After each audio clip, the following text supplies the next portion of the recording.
Hey, Tom Rabbit! I hope you got this for your recording. Hey, YouTube out there. Tom Rabbit likes to record these. Hey, Tom Rabbit! The problem with the Kalam is it's saying everything that begins to exist has a cause, but it's just a generic cause. It says a cause. In the biblical worldview, there isn't a generic cause. Everything that begins to exist originates and depends upon God. Okay, that's true, but it would be true for me to say that you were called by your parents. That would be true. Listen to me. Is the first premise in the Kalam, is it a brute fact or not? It's not a brute fact. It's Good. not. Then it would be. Then you're gonna. Then you can't formulate it that way because then it's a created fact. If something's not a brute fact, then it's a created fact. But you see, explain what you mean by created fact. A fact is anything that exists by virtue of emanating from God. So the Eiffel Tower is a created fact because it's a part of God's creation. It's a created fact. Now, if we do not accept that the Eiffel Tower is a created fact, then it would be not a created fact. That means that it would therefore be a brute fact. Okay, a brute fact is something that simply exists without any ultimate designated derivation whatsoever.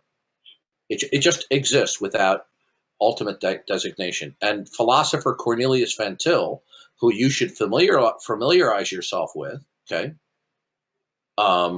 spanks William Lane Craig on this. However, I don't see any problem with saying everything that begins to exist has a cause when God creating the universe would be a kind of. Is that premise? Is that premise? It just has. Is that premise? Is that premise a fact? Is that premise a fact? Yeah, I'd say so. Yeah. Okay. Is it a created fact or a brute fact?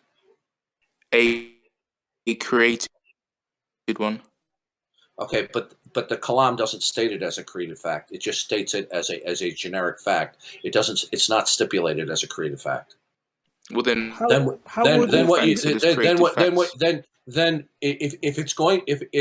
the first premise in the Kalam is a created fact, then you should stipulate it as everything that begins to exist has its basis and origin in God, not in quote a cause. Yeah, I understand that. But you see what you're doing? Do you understand what you're doing? Do you understand what you're doing? You are attempting to do apologetics. You're attempting to do apologetics by capitulating to the unbeliever's false beliefs that we can invoke one or more facts without reference to God. No, I'm not. I already agree with you. I'm saying that considering that this is an argument in natural theology, and arguments in natural theology necessarily use reason, it isn't really much of a surprise that is the first premise a brute fact or a created fact? That isn't really a dichotomy. Is the first premise? No, it is a dichotomy, sir. It's either a created fact or not. A dichotomy. No, listen to me. Don't be slimy like the atheist, okay? I get pissed off when people start being deceitful. It is a true dichotomy. Either something is a created fact or not.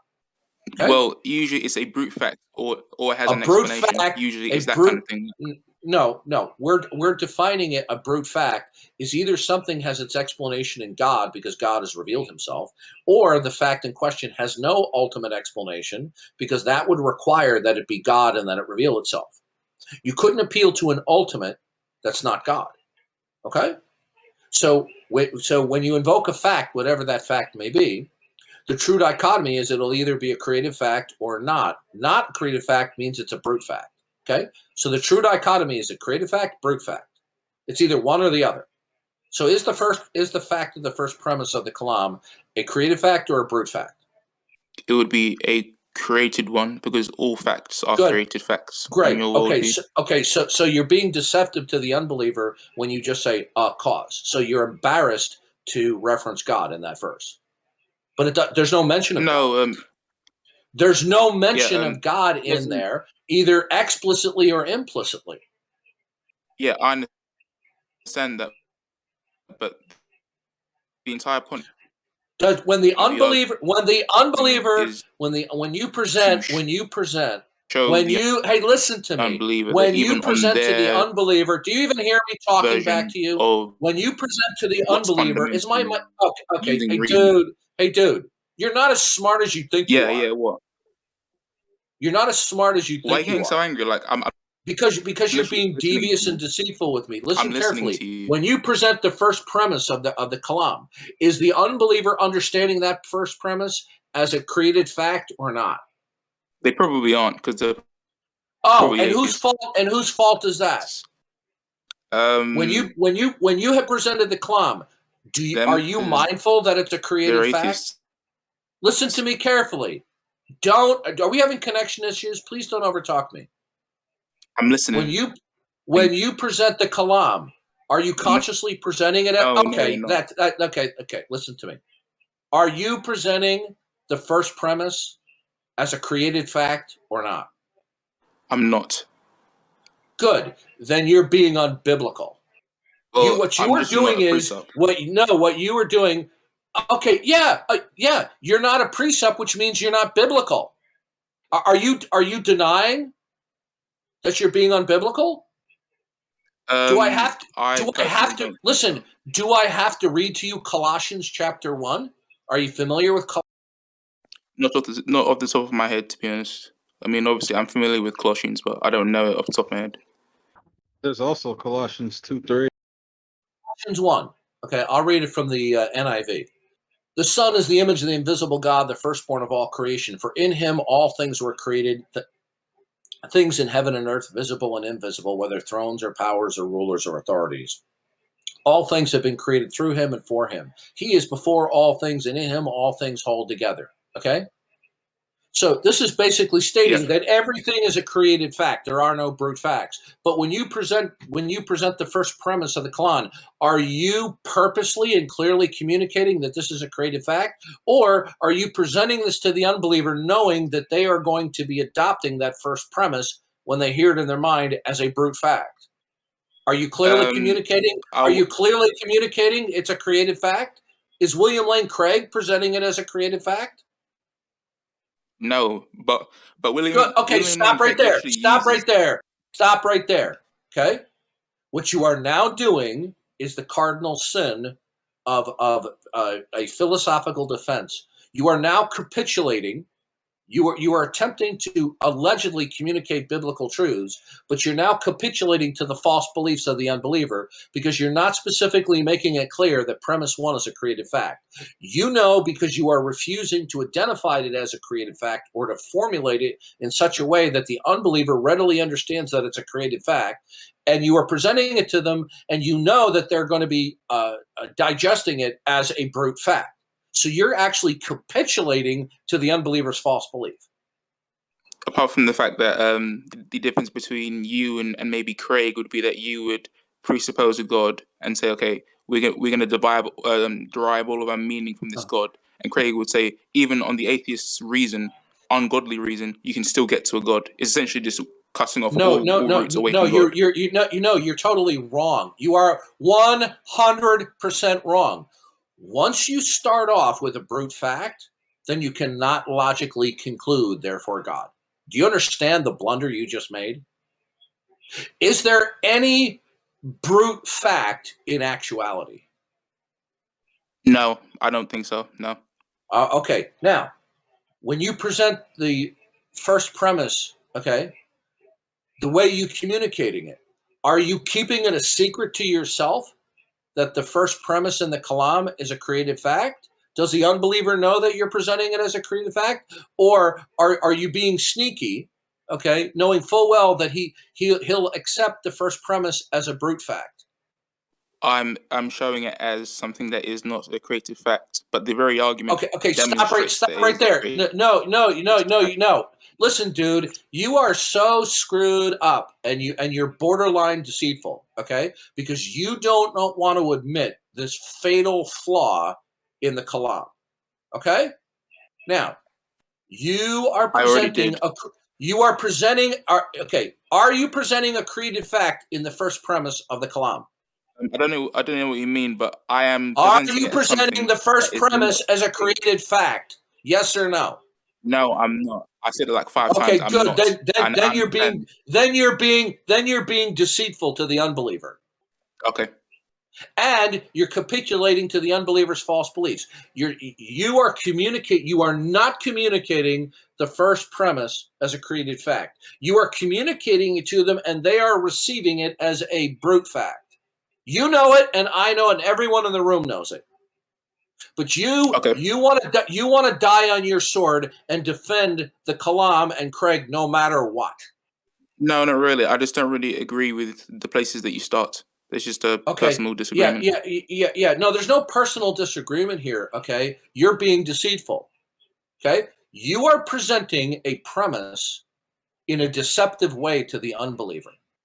But you see, before I brought this up, you didn't believe, you didn't think in those terms. You just thought, well, this is just a universal that's true. Okay, you weren't thinking before I brought it up that the first premise in the Kalam is a created fact, did you? I did, considering the fact that I'm a theist. I would think Okay, that by default. why aren't you being transparent to the unbeliever and telling them that it's a created fact? Because the entire argument entails. Why are you hiding the truth of the premise? It's literally an argument for God's existence. Where Like, in the premise does it indicate that it's a created fact? Where in the premise? In the final conclusion. No. I didn't ask you. You see how deceitful you are? Listen to me. You are deceitful. You are being just as deceitful as the atheists are. Why am I yelling? Okay, because I'm pissed because I got this guy here. He's a fan of Craig, which is fine. Okay, Craig's a smart guy. I give the thumbs up to people listening and learning from him. I've learned a lot. I'll continue to learn a lot. Okay, but he's being deceitful. Okay, you are not presenting the first premise as a created fact, are you? No, I'm not. Good. End of story. Because now when you present it as a brute fact, you cannot therefore logically conclude, therefore, God, because God cannot logically coexist in a world where even one brute fact exists. So I will ask you, can God logically coexist in a world where one brute fact exists? No. Good. So you've now destroyed the Kalam in the way that you've presented it. Actually, quick question. Hold on a second. Do you agree? Do you agree with what I just said, or do you disagree? It depends on the answer of the question. Do you agree with what I just said or not? Stop the BS. Do you agree with what I just said? I literally just answered you. Did you just destroy the Kalam? No, of course not. Do you think I could just? Oh, okay, good. So, okay, can God logically coexist in a world where one brute fact exists?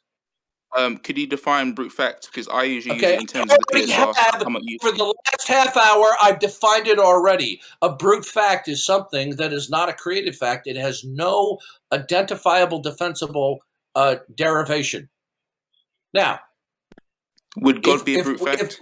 Listen to me. No. If one brute fact is identified, okay, if you overtalk me again, you're done.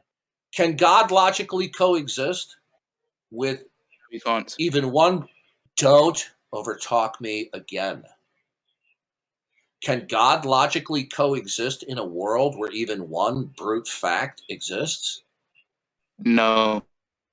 When you present the first premise to the unbeliever, are you presenting the first premise as a created fact or a brute fact?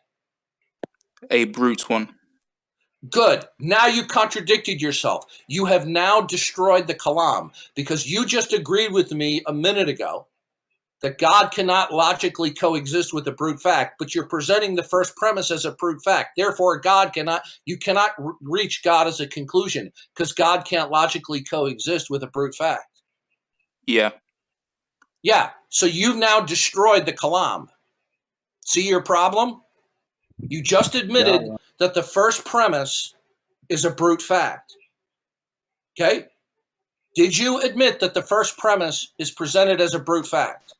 The first premise is presented as a brute fact. Good. I Now, don't believe good. It's good. Okay. it's a It brute doesn't fact matter. personally, It does. It, listen. It does. but So the you're Kalam going to be presents it that way. so you're going to be a sneaky little devious weasel and hide and not include what you believe in the Kalam. You are presenting. You are communicating to an unbeliever. You are presenting him with a brute fact as the first premise. True or false? It's being presented as a brute fact. You are presenting it as a brute fact. Okay. Now, do you believe it's a brute fact? No, I don't. Good. So then you're lying to the unbeliever then. No, it's Why aren't you telling him that there are it's not a basically brute fact? two Listen to me. options. Is the unbeliever cognizant that you're presenting him the first premise? Is he aware that you're presenting it as a brute fact or a created fact? Or are you He purposely thinks that, well, hiding that it okay, are you communicating to the unbeliever that it's a brute fact or a created fact? I'm communicating it to make it look like a brute fact. No, okay, so then you're being deceptive. Yeah, well, Are you not being exactly. deceptive to the unbeliever? And the Oh, reason then for okay. that So show me is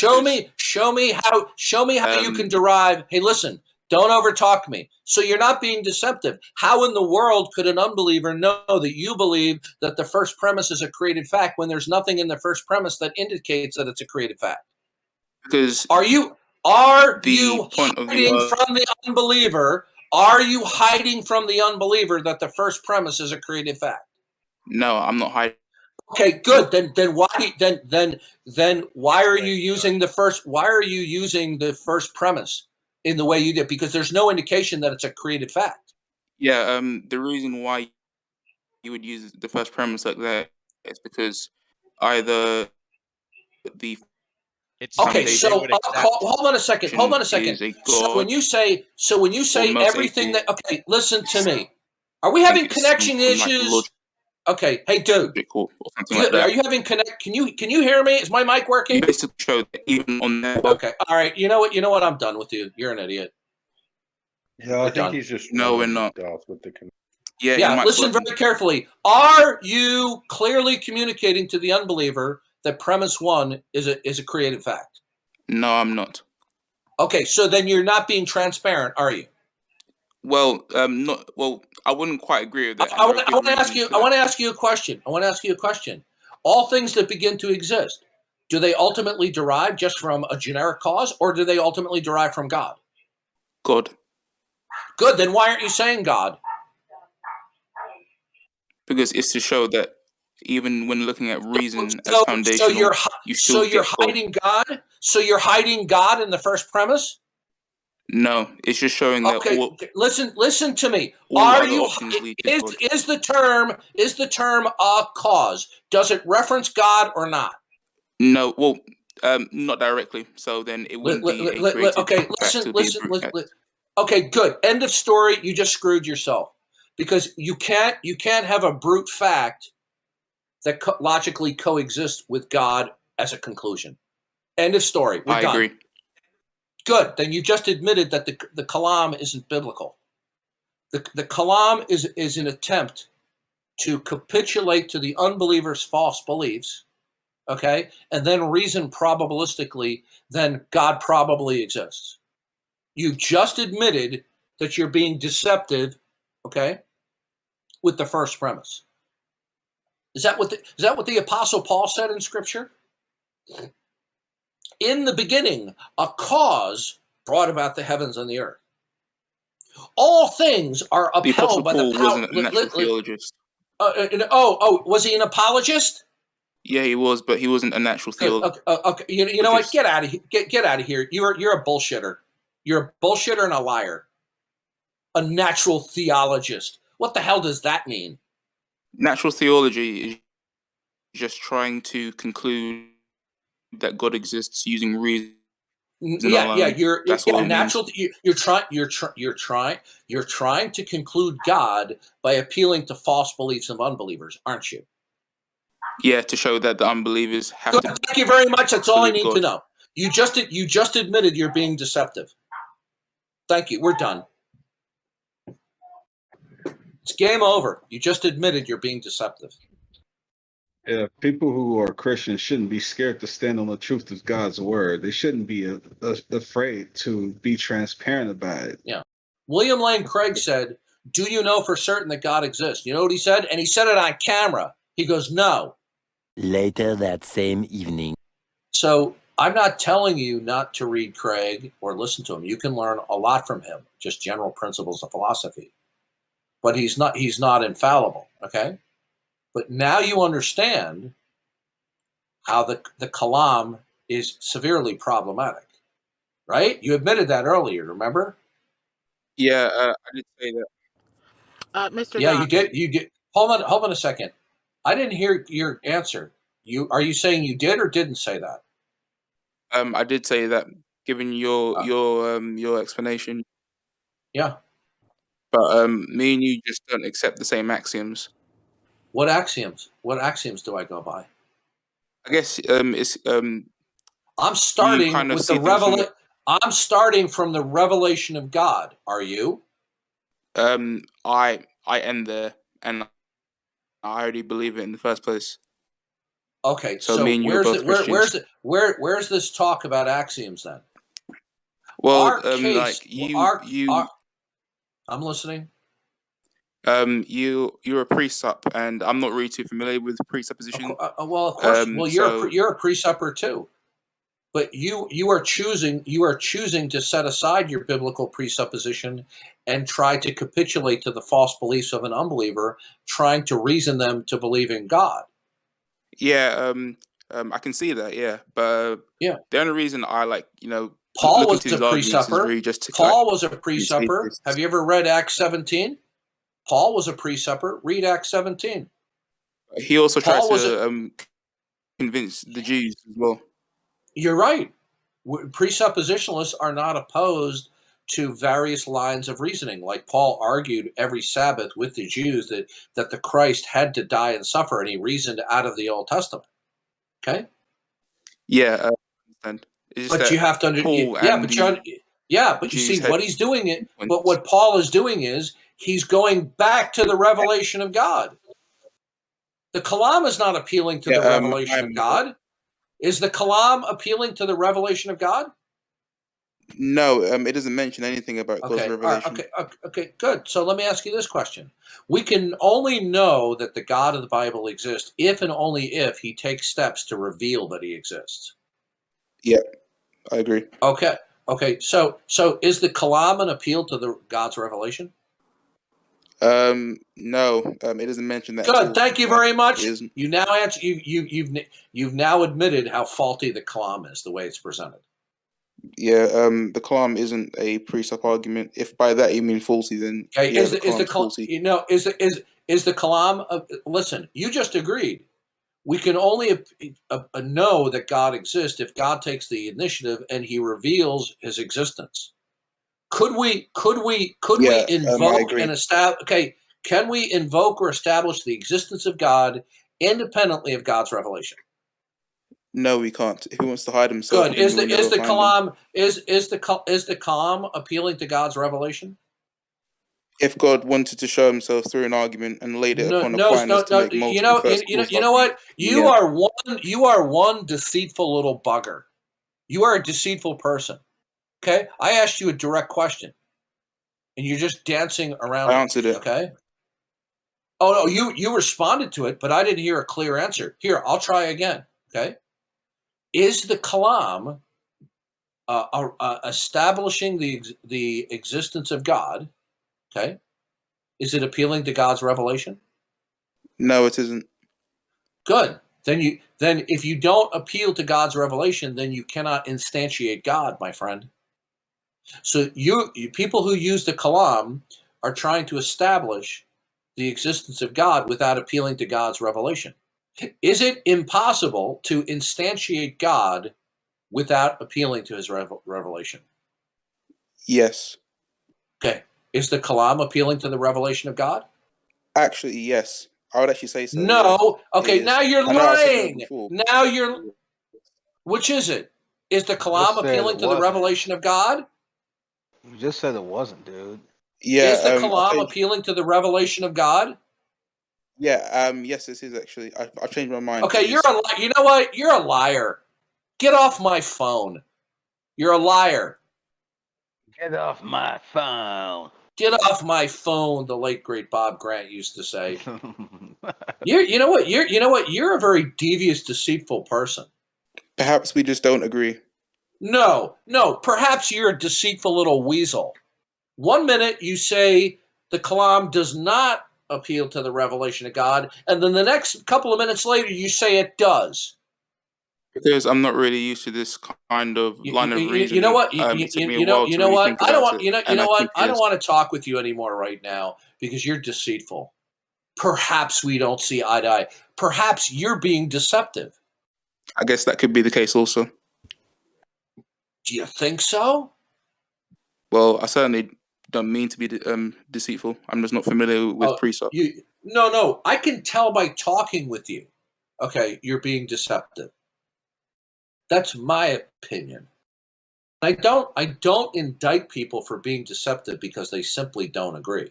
But I know deception and deceit when I see it. If there's a first cause, then there's a God. Well, before we go on, okay. All right, we'll get to it in a second. Okay. Now, I don't agree with you.